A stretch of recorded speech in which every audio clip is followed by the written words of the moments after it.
Boa noite, amigos, boa noite, amigas, vocês que estão agora nos acompanhando em mais um Papo de Evangelizador, Notas com Arte e Amor, neste domingo, agora às 8 da noite. E, como prometido, a segunda participação do nosso querido amigo Gladstone Lage, trazendo o tema Apóstolos de Jesus, com o subtema A Boa Nova, Discipulado. E a idealizadora deste programa, a nossa querida Cássia Bampa, lá de Barretos, que me deu essa incumbência de substituí-la, uma tarefa super difícil, mas que acredito esteja atendendo às expectativas aí. Então, ela está aqui conosco de novo, novamente, trazendo o seu brilho para nosso programa. Bem-vinda, Cássia. Boa noite, Ito. Tudo bem? Graças a Deus. Olha, deixa eu te falar, incumbência, nossa, é a pessoa certa para tudo isso. Quem sou eu? Eu sou uma aluna sua, gratidão. Que isso. Somos todos, então, aprendizes, né? Como diria com certeza o nosso Gladstone se ele estivesse aqui com a gente. Aliás, né? Vamos trazer, então, de volta o nosso programa e, após a chegada dele, a gente faz uma prece inicial. Sim. Gladstone, bem-vindo. Muito boa noite a todos. Ito, Cássia, os participantes que nos dão sustentação lá, por extensão, considerem-se abraçados, tá? Obrigada. Cássia, você pode fazer a nossa prece, então, inicial? Posso sim, Ito. Então, vamos fechar os nossos olhos. Primeiramente, agradecendo a Deus, o nosso Pai, nosso Criador, por esta noite de luz maravilhosa, que esse estudo possa dar-nos o discernimento, a humildade, a simplicidade, para falarmos do nosso irmão mais velho, nosso irmão maior, Jesus. Gladstone, com o seu conhecimento, sabedoria, muito trabalho de estudo, saberá conduzir e conduzir-nos para este estudo. Que tenhamos todos nós a persistência, perseverança, a gratidão de estarmos aqui nessa noite. Que assim seja.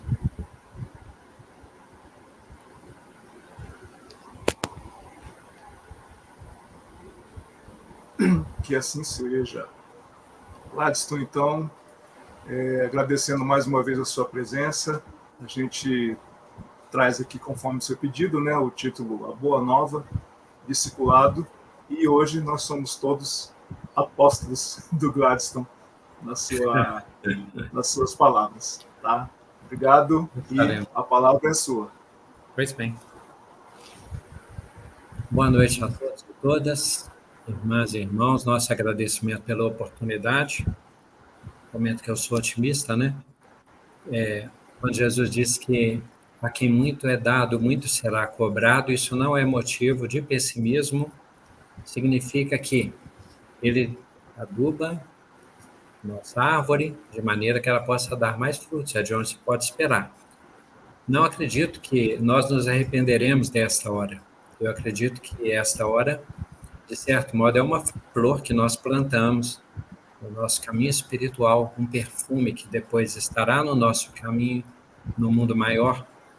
E aqui nós temos a liberdade de estarmos em ambiente coloquial, com as nossas limitações humildes, dialogando, e com uma segurança importante pelo fato de nos dirigirmos a trabalhadores e trabalhadoras preponderantemente do trabalho da evangelização.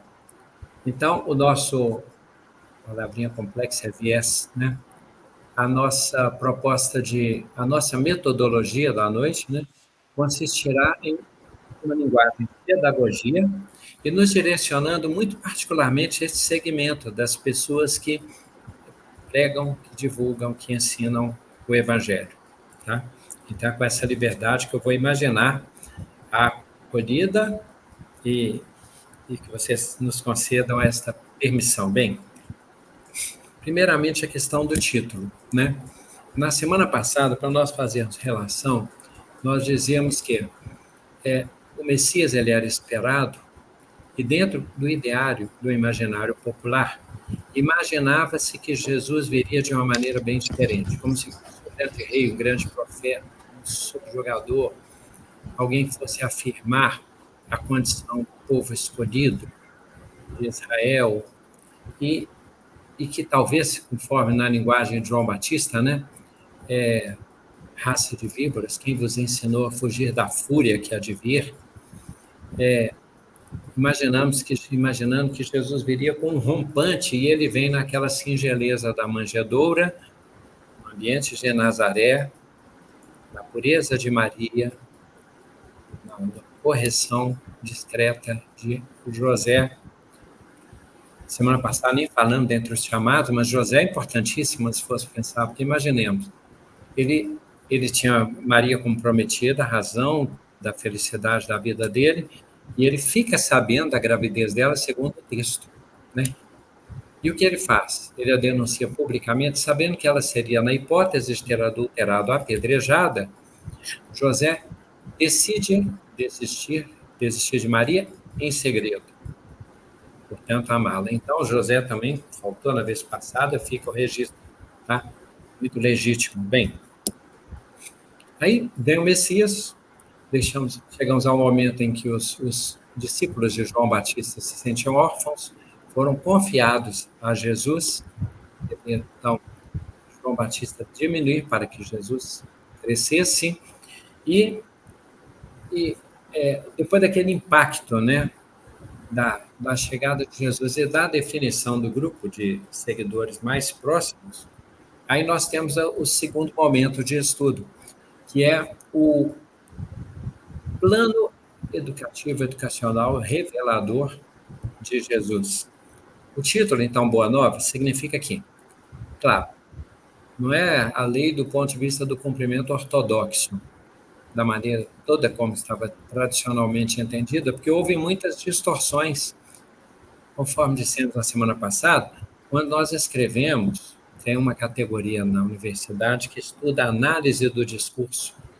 E uma das questões que eles afirmam é que ninguém escreve ou fala sozinho, no sentido de que a própria linguagem, tudo isso é construído coletivamente. E uma outra questão importante é que os nossos textos eles não têm assim plena neutralidade, nem na mediunidade, quando se fala de personalismo, animismo. O que se está dizendo é que muito do nosso valor, do nosso modo de ser, impregna os textos. Então, as orientações de Moisés, elas foram se alterando com o tempo e tomaram conotações, inclusive, muito separatistas, muito machistas. E dentro da ideia de Deus, que dissemos na semana passada, muito a nossa imagem e semelhança, com os nossos aspectos passionais. Então, Jesus vem com uma novidade. É nova a mensagem que ele traz, num sentido. E não apenas é nova, ela é boa.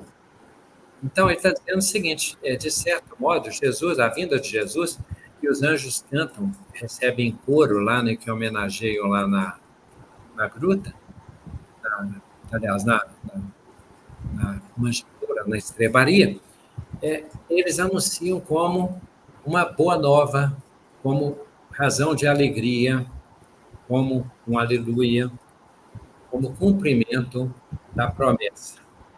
É uma boa nova. Evangelho significa boa nova. E discipulado significa o seguinte, que Jesus não veio assim com aquela situação separada da humanidade, acima dela, exibindo-se, ostentando-se, não foi isso. O que consta na Escritura é que o Verbo se fez carne e habitou entre nós. Buda, enviado de Jesus, um dos antecedentes, né, cujo cujo discurso, às vezes, assim, os ensinamentos se assemelham bastante ao Sermão do Monte, no sentido da compaixão, da caridade, né? Buda, ele narra a vinda dele dizendo que de onde estava, ele percebeu a humanidade perdida em labirintos. Teve compaixão e desceu para nos ensinar o caminho. Inclusive, quando o Buda vem, Siddhartha Gautama, ele tem algumas confusões. Ele tem confusão, por exemplo, em relação a... ele vive num palácio, né? Ele chega a se casar, a esposa dele estava grávida quando ele vai buscar a iluminação.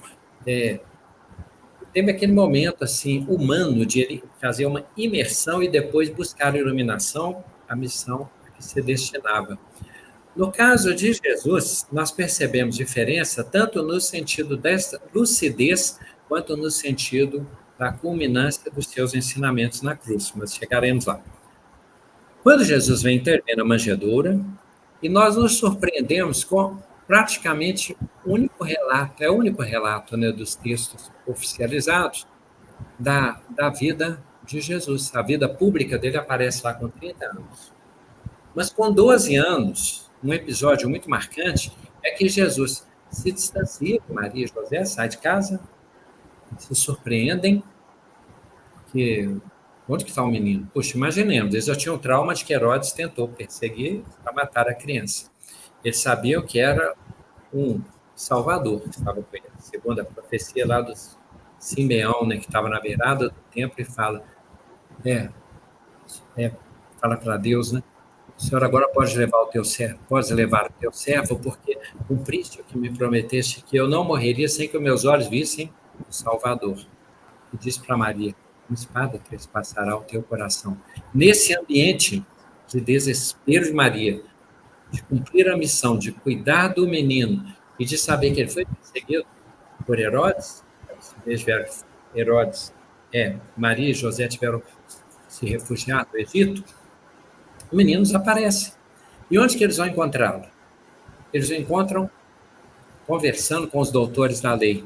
Jesus, com 12 anos, conversava com os doutores e eles se surpreendiam com a sabedoria do menino. Ou seja, Jesus já veio preparado. Então, mostra primeiramente, Jesus já apresenta o seu conhecimento, o seu currículo, e com base nisso ele vem para trabalhar pedagogicamente com todos nós. Vamos ver quais são as metodologias que Jesus adotou.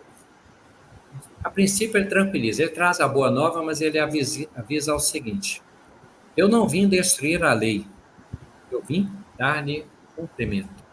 Importantíssimo, porque senão as pessoas ficariam sem chão.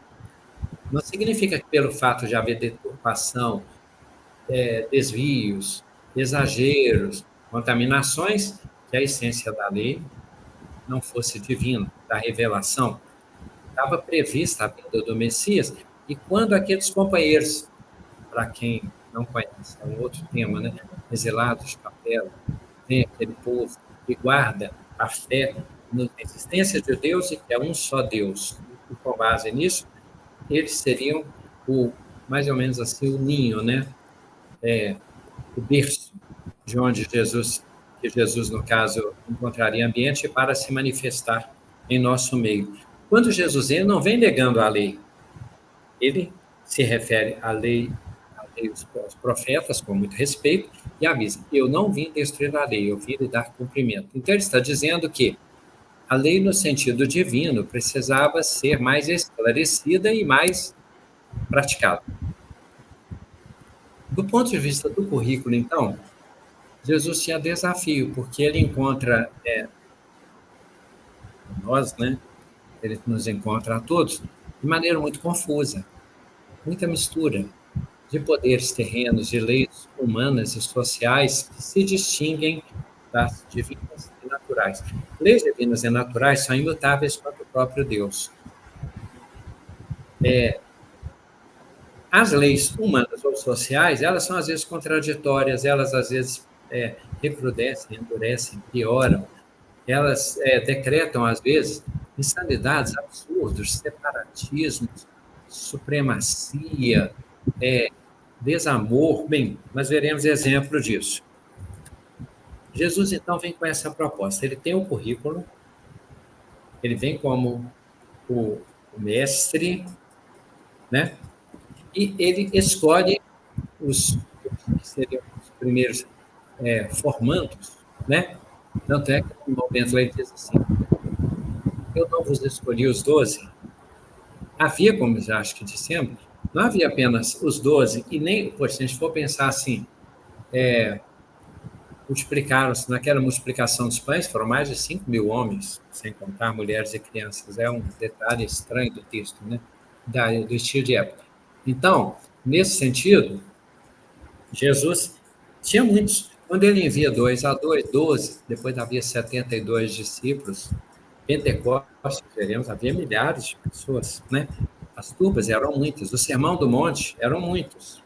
Muitos não andavam com ele depois dali, não davam conta do discurso, mas eram muitas pessoas. E muitas mulheres, evidentemente, porque depois vão aparecendo os nomes de Eunice, Lloyd, Madalena, Maria e Marta aparecem na época, Verônica, Tecla, vão aparecendo os nomes, são muitas mulheres. Mas por uma questão de tradição e uma das questões importantes que Jesus precisava trabalhar cientificamente, né, era a dignidade da mulher. Então, Jesus tem a formação, traz como matéria a revelação da boa nova de Deus como Deus de amor, como reino dos céus, como a continuidade da vida, como ele como Salvador. Jesus salva em que sentido? Ele nos salva dos defeitos, né? Dos pesos, do que nos complica em termos de sermos imagem e semelhança do Criador. Ele nos mostra o caminho da iluminação, da emancipação, do aprimoramento, do aperfeiçoamento, da santidade, do entendimento, do nirvana, que é o estado de perfeição da alma. Então, Jesus nos salva de quê? Inclusive dessa sansara, dessa questão reencarnatória, enquanto círculo vicioso. Então, depois nós poderemos nos tornar missionários, mas com entendimento, com a clareza, com uma luz continuada, com uma missão de auxiliar a todas as criaturas e melhorar o universo, de servir ao Criador.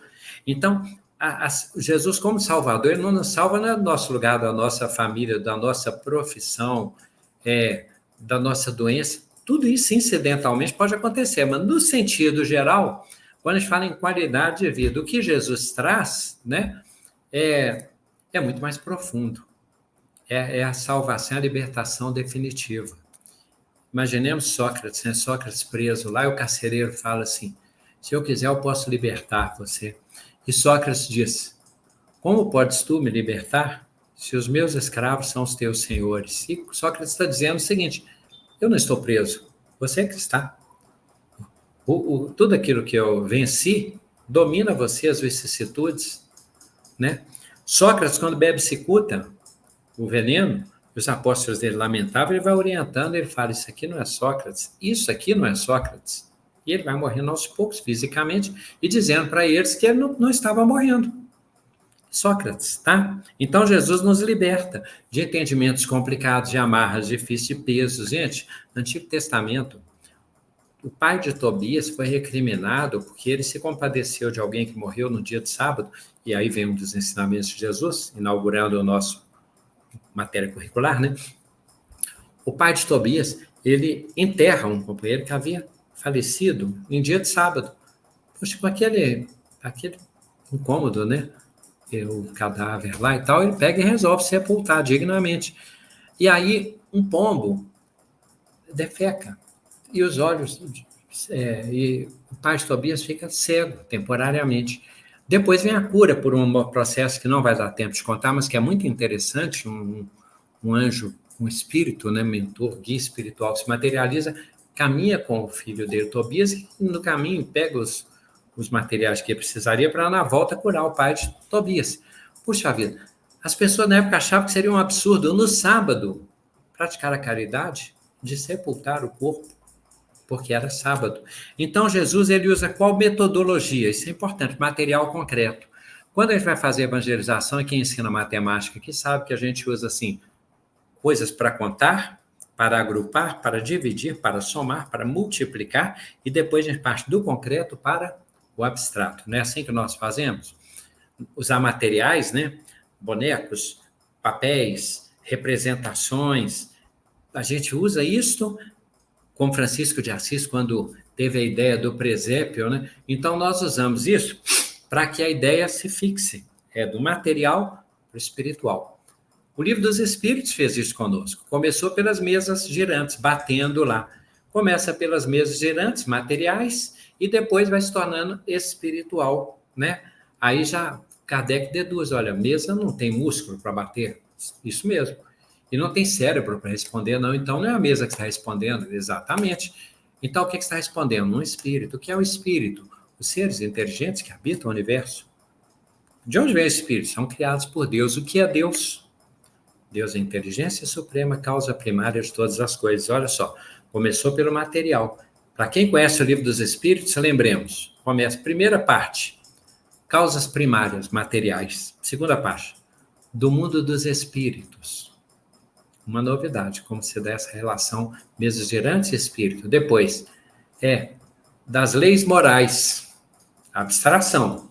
E depois, penas e gozos. Quer dizer, começa das mesas girantes, da criação da matéria, vai passando até chegar nas leis morais. Jesus, então, começa com material concreto. E ele precisava mostrar para nós, por exemplo, que ele veio dar cumprimento, não desfazer a lei. Então, Jesus, ele se vale de quais recursos? Material concreto, eventos, episódios, emergências, casos que surgem. Ele se vale de exemplificação dentre as exemplificações, as parábolas e o modo de ele fazer. Aquilo que o mestre faz é que depois as pessoas vão aprender, né? Alguém vai dar aulas de dança, e dança ensina para a pessoa, e a pessoa vai alcançando protagonismo. Então, quando Jesus diz assim, amai-vos uns aos outros como eu vos tenho amado, isto eu vos ordeno, que vos ameis uns aos outros, assim como eu vos tenho amado. Quer dizer, mostrou como que falou, façam assim também. Então, Jesus usa material concreto, eventos, emergências, episódios, exemplificação pessoal, parábolas, onde cita assim, quem tiver olhos de ver, veja, quem tiver ouvidos de ouvir, ouça. Mas como assim? É porque Jesus trabalha com a nossa turma, nós estamos ali na nossa matéria escolar, e Jesus já percebe que existem níveis diferentes de entendimento. Então, de acordo com o grau de entendimento, de suportação, de capacidade de cada um de nós, é que Jesus vai ministrando os ensinamentos, porque, como diz Paulo, quando eu era criança, eu tomava do alimento líquido. Depois eu tomei o alimento sólido. As coisas velhas passaram, se fizeram novas, somos uma nova criatura. Já não sou eu quem vive, o Cristo é que vive em mim. Então, alguns entendem rapidamente.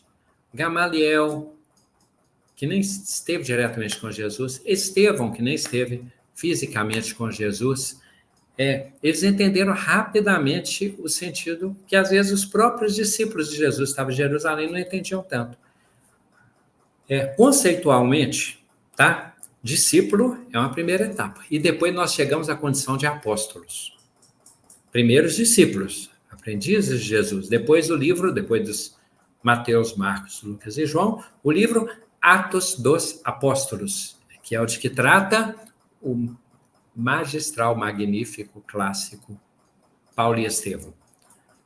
Psicografado por Chico Xavier, autoria de Emmanuel. Então, Jesus, ele usa parábolas, ele envia os discípulos, nós vamos ver quais as etapas de formação. Bem, Jesus precisava dizer para nós, então, que ele veio dar cumprimento da lei e não desfazer da lei. Ele precisava reverter alguns exageros.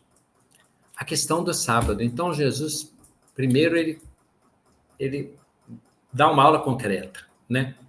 Um pessoal chamou para jantar, foi lá e tal, e eles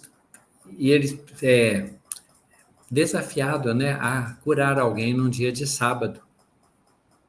Então, quando Jesus favorece o companheiro, nosso irmão lá, os outros começam a murmurar assim, quem é esse que cura em dia de sábado? Mas que antes de Jesus fazer isso, o que ele introduziu? Ele pergunta assim para o pessoal, percebendo que havia uma armadilha, Jesus pergunta assim, aqui, se algum dentre vocês tiver um animal que era valioso, era precioso, era caro, tiver um animal importante, E esse animal cair num buraco, numa vala, em dia de sábado.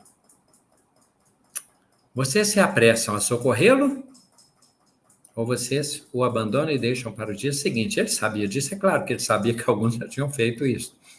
Ele poderia dizer também o seguinte: se a casa de vocês, o barco, né, incendiar num dia de sábado, vocês apagam o fogo ou vocês deixam queimar até passar o sábado e chegar o domingo? Tendo desarticulado, desestruturado aquele dogma neles, aí Jesus curou o companheiro. E ele diz assim, o sábado foi feito para o homem não foi feito para o sábado. Parece óbvio, mas ali Jesus retira um aspecto descabido, porque é humano, porque é social, porque é pontual, que impregnou a lei de Moisés. Então, ele depura a lei. O sábado foi feito para nós. Nós não somos escravos do sábado. Outro exemplo que Jesus utiliza, porque na época era importantíssimo. Nós tínhamos os grupos sociais da época. Então, havia os romanos, havia os gregos e havia os judeus, predominantemente naquela comunidade mais próxima.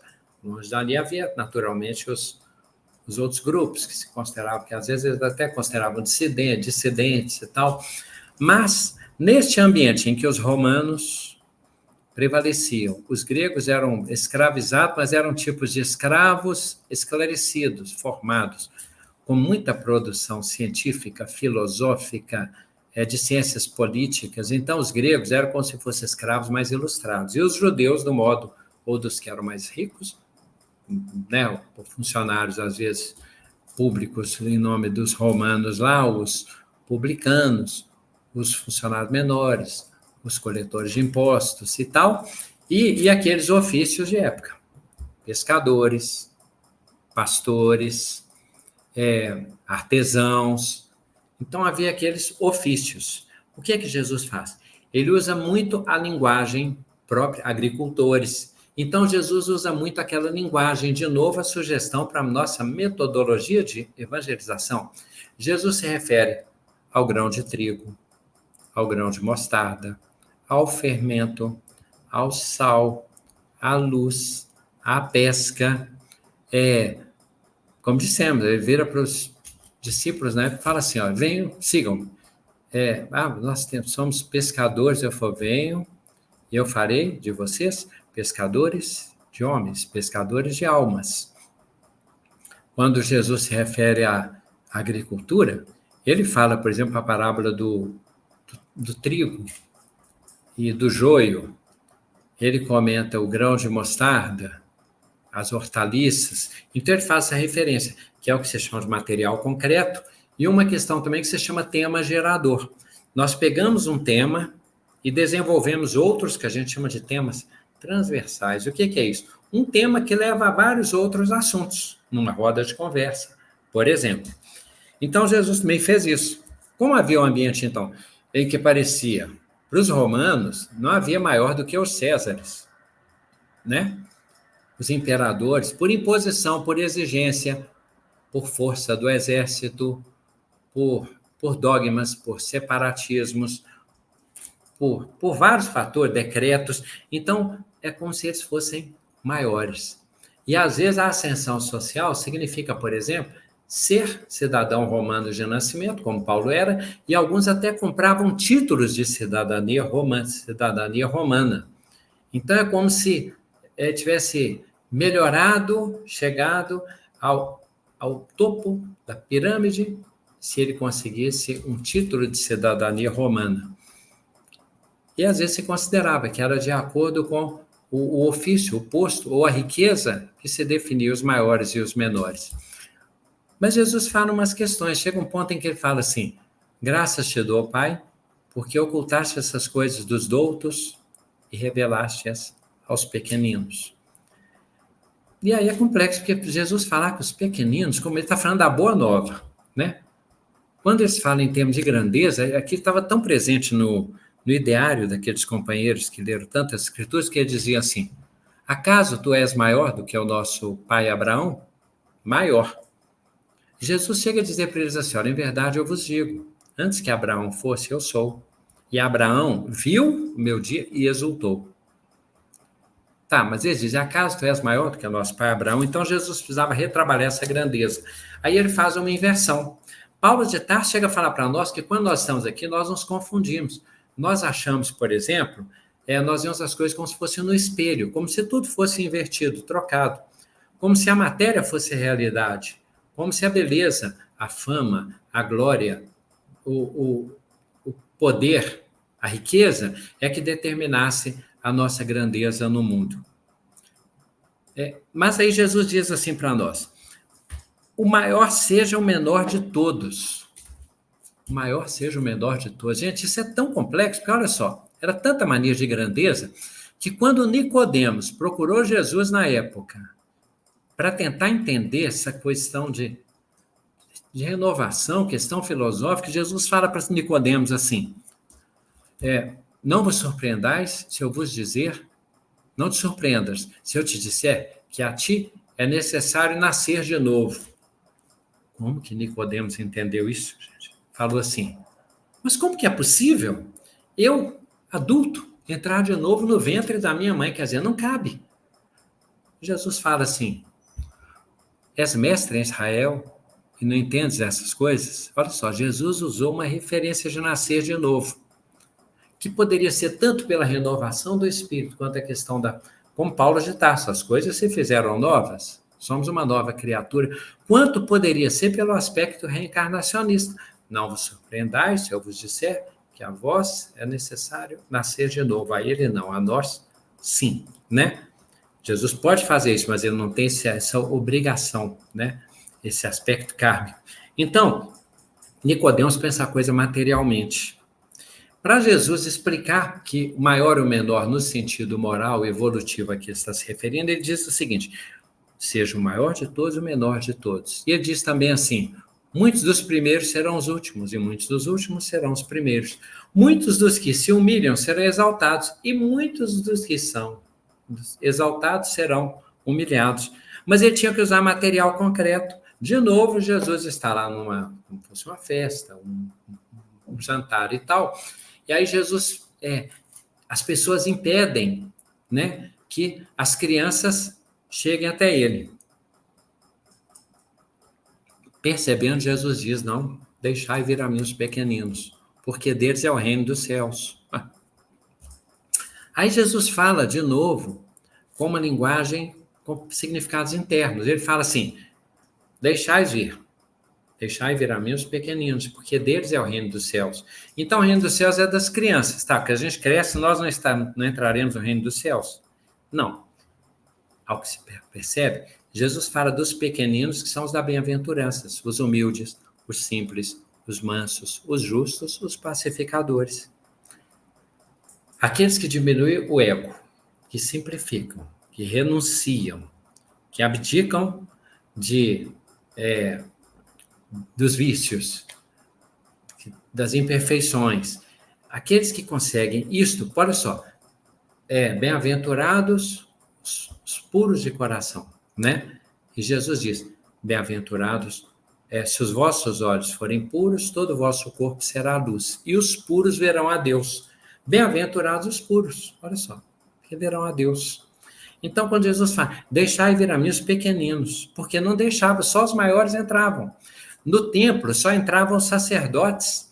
A Arca da Aliança só podia ser tocada pelos sacerdotes. Teve um companheiro que a aliança no Antigo Testamento, a arca começou a cair, ele segurou para evitar que ela se espatifasse. E ele morreu quando lembrou que ele tocou na arca e que ele não era sacerdote. Deve ter infartado, não sei, não deu conta de achar que ele agiu com impureza quando ele salvou a arca, né? Então, deixai vir a mim os pequeninos, porque deles é o reino dos céus. Os pequeninos, Jesus mostra que muitas vezes os maiores do mundo são os menores, os desprezados, os desvalidos. Ele trata com muita especialidade, porque quem que o ouve mais e o acompanha mais, né? Os que estavam desventurados, que estavam desesperançados, os que se sentiam oprimidos, os que não tinham dias assim de júbilo, de alegria, de facilidade, de conforto. Então, naquelas turbas, né, o que seguiam Jesus, às vezes, eram os lunáticos, que eram, às vezes, os epiléticos, os rancenianos, os doentes de todas as ordens, que eram tidos como amaldiçoados. É como se os doentes tivessem doença por culpa ou por castigo. Então, às vezes, eles eram abandonados pela família. Às vezes, eles eram ainda recriminados. Aquela questão de os rancenianos terem que andar fazer sinal para que as pessoas não cruzassem com eles, não encontrassem com eles no caminho, Jesus, então, exemplifica material concreto. Traz as crianças. Para mostrar que os menores são os maiores de todos, ele diz assim, o reino dos céus é semelhante ao grão de mostarda, né? Ele é pequenininho e depois se torna a maior das hortaliças. E ele diz, a pedra rejeitada se tornou a pedra angular. Olha quanta inversão que Jesus faz para nos livrar do materialismo. Então, o menor, o último, o grão de mostarda, ele fala assim, se alguém te chamar, quando for para lá, se alguém chamar você, assente-se no último lugar. Porque aí o dono vai virar e falar assim, o convidou, né, o dono do lugar, o anfitrião. Ele vai dizer, vem aqui para frente, para que possamos nos encontrar, para que você possa ver melhor, para que eu possa abraçar. Mas se nós nos sentamos no primeiro lugar, assim, chegamos e já sentamos no primeiro lugar, nós podemos ser constrangidos, e aí a pessoa fala assim conosco, olha, não, esse lugar é reservado, vai lá para trás, esse lugar não é destinado a você. Então, Jesus está dizendo para nós sermos menores, sermos puros, sermos discretos, sermos humildes, sermos resignados, sermos renunciadores, sermos discretos. Tudo isso ele está nos ensinando uma inversão, uma cura daquele dogma, daquele peso, daquelas aparências, da grandiosidade daqueles templos, daquele luxo exagerado, daquela opulência e tal. Material concreto. Para dizer que aquele que quiser ser o primeiro de todos, seja o último de todos e o servo de todos, Jesus usa um recurso pedagógico poderosíssimo, uma bacia. Como assim? Jesus busca uma bacia com água e se reclina para lavar os pés dos discípulos. Gente, imaginemos. Ótimo, Patrícia. A intenção é justamente que seja aproveitável pedagogicamente, que o principal vocês já fazem. Vocês fazem o trabalho. Eu estou tentando só subsidiar, tá?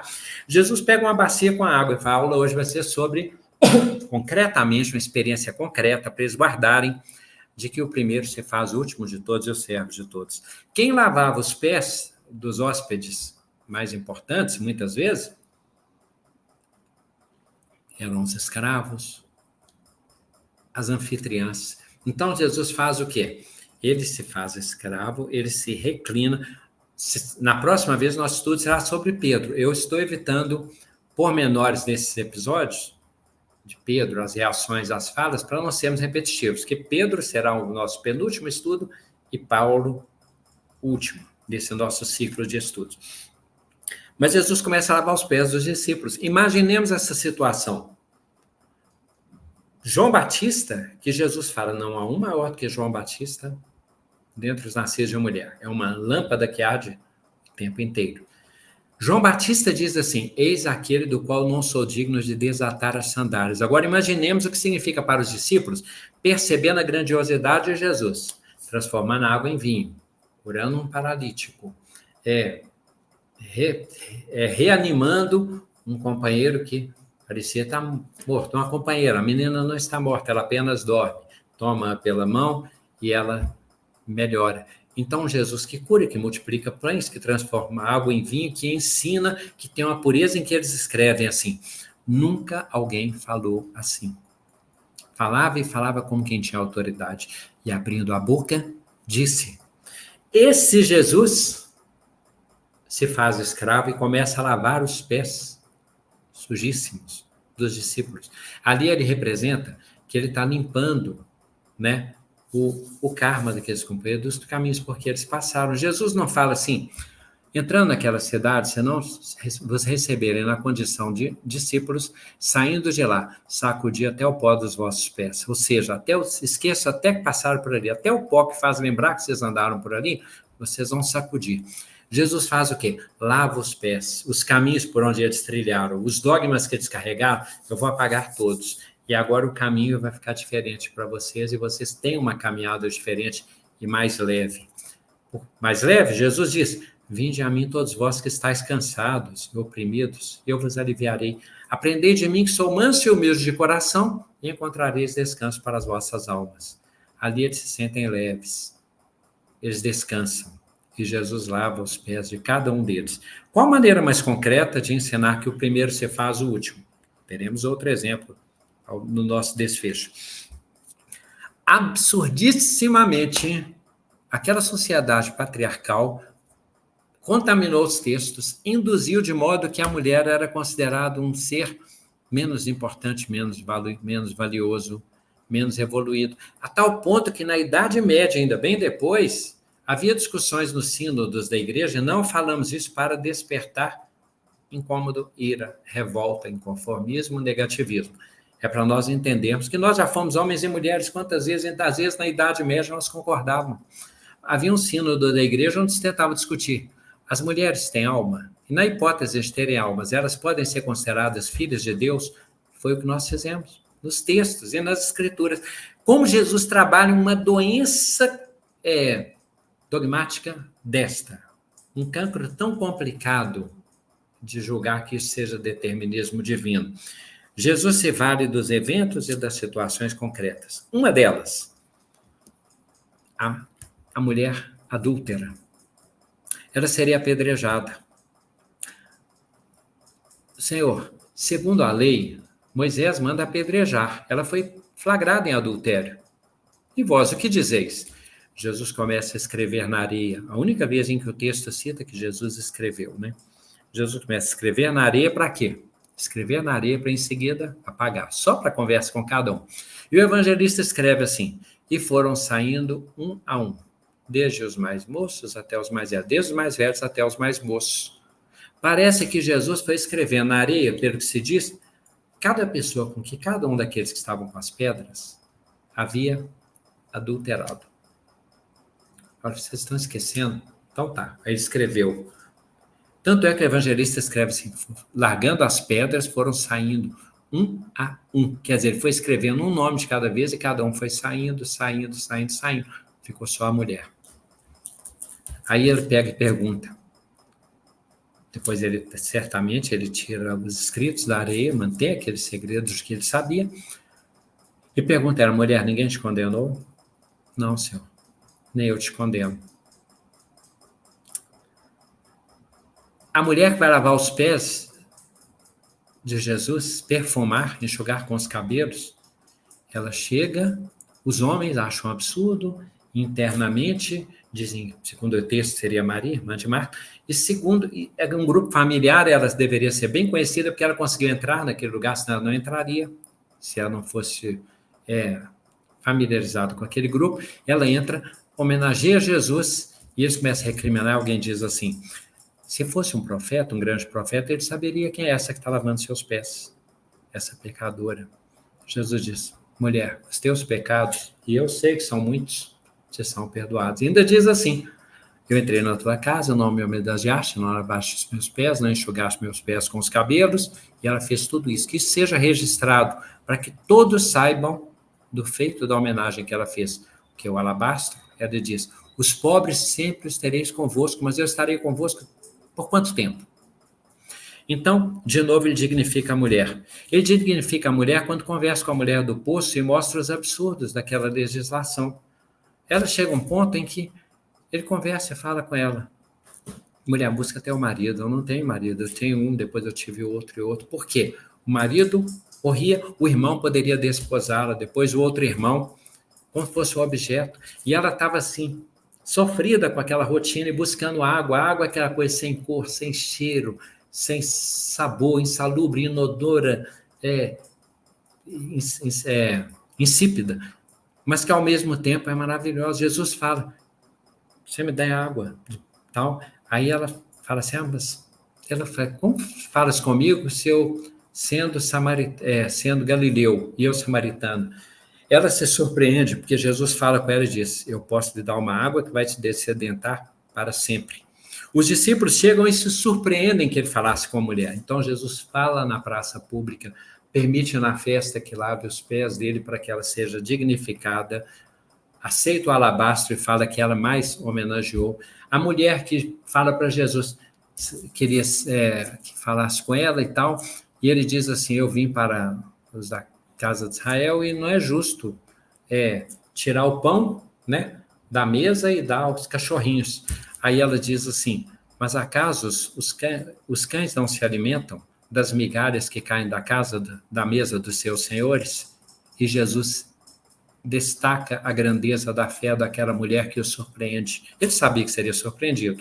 Mas então, olha só, Jesus vai dignificando a mulher, dignificando, e aí depois ele consagra isso, por exemplo, na parábola da viúva. Quem deu mais? Aquela que deu lá no gasofilácio, que deu um pouquinho do que ela tinha. E os outros deram do muito que tinham. Quem deu mais? A que deu pouco, mas era o pouco que ela tinha. Ele fala da viúva. A viúva era uma síntese de mulher, idosa, pobre e enviuvada.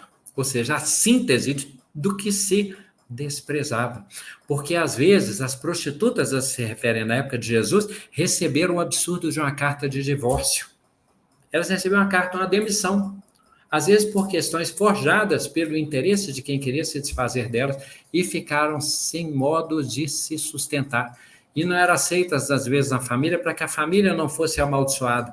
Essas eram as sofredoras que, às vezes, vinham até Jesus e que se reclinavam perante ele e o adoravam, porque percebiam que, através dele, elas tinham esperança. Bem, então, para dar tempo, Jesus usa material concreto, reverte o sábado, os pequenos, as mulheres, os humildes, inverte a questão dos doutos e dos puros, dos simples. Fala do bom samaritano. O zelote passou um sacerdote, e o samaritano, não sabe o nome, de um homem que estava maltratado, que foi assaltado, foi espancado. O samaritano, não sabe quem, atendeu a homem que não sabe quem. Irmão atendeu o irmão, por causa da urgência, cuidou dele, levou uma estalagem e falou assim, olha, cuide dele. Aqui está, eu fiz o que pude, aqui está o dinheiro para garantir o tratamento e a hospedagem dele. Se precisar de mais do que isso, você me avisa que eu venho completo, eu inteiro, passo mais. Quem foi o irmão daquele irmão? O samaritano, não foi o sacerdote, uma inversão. Lembra? Os doutores da lei, os escribas, os fariseus, os sacerdotes, castas sociais que se julgavam superiores. Aí Jesus usa de novo a parábola concreta. 2 oram. Um fala assim, nossa, eu não sou digno, né? Eu não sou digno de estar aqui perante o Senhor. Eu sou impuro, imperfeito, pecador. E do outro lado, o companheiro dizia, Senhor, eu agradeço a ti, porque não me fizeste como este insignificante, como esse quase incivilizado que está aqui ao lado. O Senhor me fez nobre, superior, ilustrado. Aí os dois vão e Jesus fala, quem voltou justificado? Aí eles falam, respondem, né? Olha a aula de Jesus. O que foi humilde, o que se humilhou perante Deus, o que glorificou, o que suplicou, esse voltou justificado. O outro não, estava cheio de si. Porque às vezes os sacerdotes rezavam em praças públicas, com vestes opulentas e com as barbas grandes para dizer que faziam sacrifício, e rezavam em voz alta, e às vezes com textos decorados para mostrar que eles tinham ilustração. Saulo, quando se converteu, veremos depois o que aconteceu com isso. 4º episódio, tá? Outra coisa que Jesus faz, a parábola do semeador. Para quem está evangelizando e dando aula, gente, tem 2 coisas nos textos que eu acho que são muito direcionadas ao professor. O segundo é quando Paulo diz assim, é de professor, evangelizador, pais. Paulo diz assim, deixar-me-ei gastar por vós, ainda que mais amando eu seja cada vez menos amado. Não parece? Pai, mãe, professor, professora, evangelizador, evangelizador? Bem, e a outra questão é a parábola do semeador. Eis que o semeador saiu a semear. E a semente cai em terreno que nem a considera. Um outro terreno que começa a crescer, vem os pássaros do céu e levam as distrações. Os espinheiros sufocam as coisas, eu tenho que fazer um curso, eu tenho que fazer isso, não tenho esse tempo, estou muito ocupado e tal, e vai largando isso como se fosse supérfluo, e a planta não se desenvolve, fica mirrada, e os que se desenvolvem e dão muitos frutos. Nosso papel é ir pelo caminho semeando e oferecendo a melhor semente. O resultado aí já é da sementeira. É o momento de cada um. Jesus fez isso, foi semeando.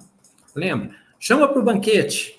Ah, mas muitos não quiseram vir, e o Senhor falou, está tudo posto. Então você sai e chama quem quiser vir. Eu não vou perder esse banquete. Aí eles chamam. É para quem quiser vir. Bem, parábola de semeador. E Jesus faz outra coisa que é bem da escola, né, gente? Estágio supervisionado. O que ele faz depois que ele ensinou maior, menor, puro, justo, simples, pacificador, humilde? O que Jesus faz? Ele diz assim, olha, agora vocês vão impor a mão sobre os doentes, vão desobsidiar, vão anunciar a boa nova. E os envia 2 a 2, né? Envia 2 a 2. Ok. Aí, eles vão a campo, voltam e Jesus pergunta, como foi a experiência? Eles começam, nosso Senhor, os espíritos se nos obedecem, nós curamos tais pessoas. E ele fala, não vos alegreis por esses motivos. Alegrai-vos antes, porque os vossos nomes estão escritos nos céus. Ou seja, importa o que vocês estão aprendendo, não o que vocês fazem. Então, Jesus faz estágio supervisionado. Aí eles estão discípulos e começam a preparar para ser professores, né? Protagonistas. Prova final. Jesus vira e fala assim para eles, mas Senhor, antes perguntava, olha como que era a ideia de grandeza, sobre o que vocês conversavam no caminho? Sobre qual de nós é o maior de todos? Aquele que quiser ser o maior de todos, seja o último de todos e o servo de todos. Lembra João Evangelista, que escreveu o nome dele primeiro? O discípulo que Jesus amava, Jesus, filho do trovão. Ironia, brincando, né? Calma, asserene-se, tranquilize-se e tal. Aí Jesus pega, quando eles perguntam assim, mas nós estamos bem, Senhor? Jesus pega e orienta. Se vocês quiserem ser meus discípulos, aquele que quiser ser meu discípulo, persevere, tome a sua cruz a cada dia, renuncie a si mesmo e siga-me. Aquele que quiser vir após mim, renuncie a si mesmo, tome a cada dia a sua cruz e siga-me. No caminho, os discípulos uma vez ficavam assim, Senhor, eis que nós largamos tudo e te seguimos. Parece que estavam vacilando. Será que vale a pena? Largamos tudo e te seguimos. O que nos espera no reino dos céus? E Jesus diz assim, em verdade eu vos digo, não há ninguém que haja deixado pai, mãe, irmão, irmã, casa, pá, e que já não receba nesta vida o cêntuplo. Olha o que Jesus falou. Se vocês tiverem deixado casa, mãe, irmão, irmã, em nome de mim, vocês receberam o cêntuplo. Se vocês não estão recebendo esse júbilo, vocês não largaram. Mentalmente, vocês estão carregando. 4 minutos, isso mesmo? Fiquem à vontade. Cássia e Ito são os coordenadores, tá? Vamos fazer o desfecho, acelerar bem, terminando. Aí Jesus pega e transforma, né? Os discípulos em apóstolos. Pedro se torna firme. Saulo se torna Paulo e veremos o que acontece.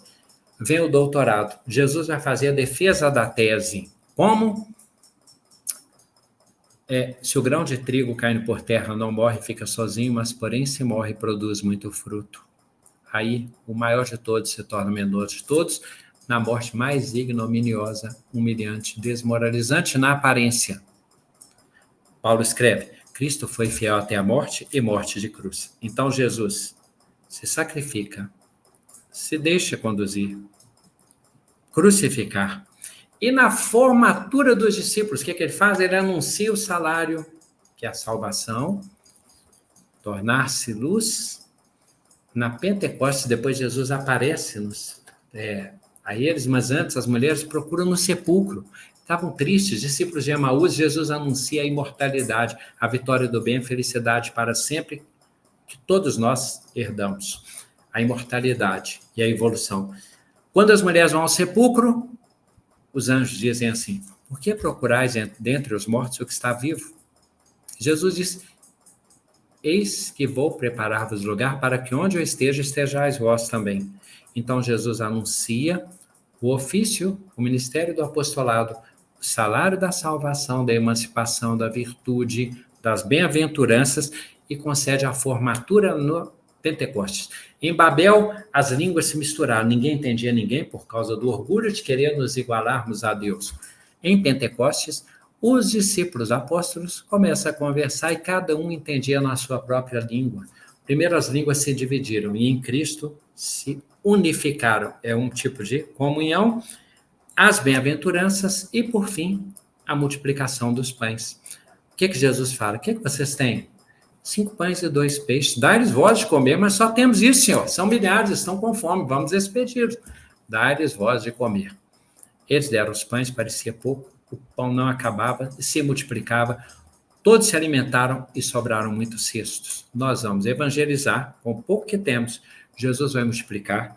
Esse pão vai render, do que sobrar, vão colher textos e as gerações futuras continuarão recebendo. Eram 12, né? 72, 5 mil na multiplicação dos pães, milhares nas Pentecostes, e hoje, quantos somos? Muitíssimos. Então, Jesus continua usando material concreto e nos ensinando a essência. Todos temos não só o dever, mas a destinação de nos cristianizarmos e seremos tão úteis no futuro quanto os nossos mentores espirituais são úteis a nós, tá? Esperamos, por fim, para fechar então, que também no nosso tempo presente nós consigamos perceber menor, maior, mais simples, mais evoluído. Não nos iludirmos com o espelho, com as aparências, com a imersão enganosa na carne e na matéria, embora sejam importantes. Confiamos aos coordenadores. A próxima conversa nossa será sobre Pedro. Impossível não amar Pedro. Tomara que o estudo esclareça isso. Fiquem à vontade, amigos Ito e Cássia. Estamos no nosso tempo. Foi meio intempestivo. Tomara que tenha sido claro, tá? Foi maravilhoso. E o seguinte, eu até comentei lá no chat que todos gostariam de continuar ouvindo, né? Ficaria à vontade aí para você continuar. E como a gente começou alguns minutinhos mais tarde, né? Mas a gente faz aí o complemento na próxima semana, né? Vou até adiantar aqui. Então, ó, próximo encontro, 6 de outubro, também no domingo, com o tema Pedro.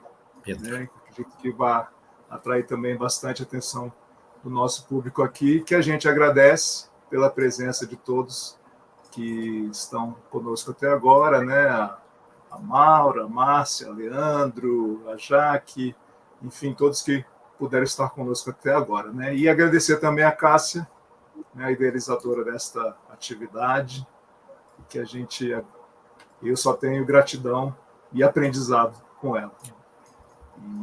Certo? Cássia? Abraço a todos, gratíssimo pela oportunidade, que os irmãos recebam as energias ótimas que nos destinam de maneira muito intensificada, tá? Maravilha. Cássia, então, muito obrigado, Gladstone, muito obrigado a todos que estão com a gente, e hoje a gente termina um pouquinho diferente, a gente termina com uma música para fechar esse episódio, e contamos com você no próximo dia 6 de outubro, também domingo, com o tema Pedro, que deve ser maravilhoso. Obrigado, gente. Até semana que vem, até dia 6 de outubro, e a gente se vê já já. Beijos e abraços para todos. Tchau, tchau.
noite eu não te peço o tempo de fazer isto ou de fazer aquilo.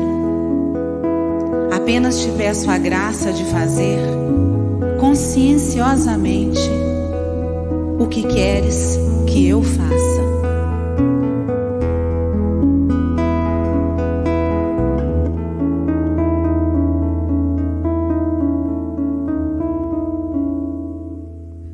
Seja na terra como é no céu, feita a vossa vontade, sem acusador nem réu, só justiça em claridade. Se és por nós, quem será contra nós? Se és por nós, quem será contra nós? Toda criatura Deus chama pelo nome pra despertar o ser e ser um anjo homem. Não existem potestades, não existe mal algum que nos possa apartar do amor de Deus. Não existem potestades, não existe mal algum que nos possa apartar do amor de Deus. És Pai e nosso de todos nós, bendito sejas que ouviu nossa voz.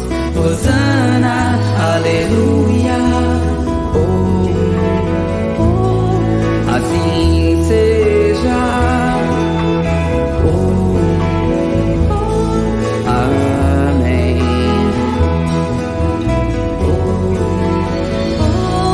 Assim seja. Amém.